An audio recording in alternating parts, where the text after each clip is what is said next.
நீதிமான்களுடைய character எப்படின்னா எதையும் டைரக்டா பேச மாட்டாங்க. டைரக்டா பேசிட்டா தான் விஷயம் முடிஞ்சிருமே. மூத்த குமாரன் வயல்ல வேலை செய்துட்டு வீட்டுக்கு திரும்பி வரும்போது வெளியில வேலைக்காரன் இருக்கிறான். அந்த வேலைக்காரனை என்ன கடுப்புல நின்னான்னு தெரியல. அந்த வேலைக்காரன் போய் கேட்கறான், உள்ள என்ன சத்தம்? அவன் எக்ஸ்ட்ரா 2 பிட்டு போட்டான்.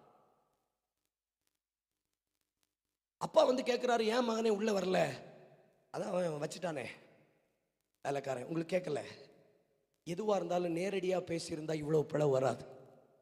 Direct talk. கைகளை உயர்த்தி ஸ்தோத்திரம் பண்ணுங்களேன். நல்ல கரங்களை உயர்த்தி நேரடியா பேசணும். சத்தமா சொல்லுங்க, நேரடியா பேசணும்.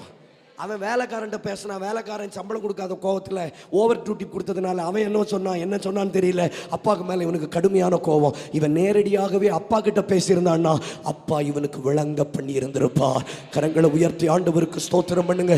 எந்த ஒரு விஷயத்தையும் 3வது நபர் மூலமாக நீங்கள் தெரிந்து கொள்ள வேண்டாம். நேர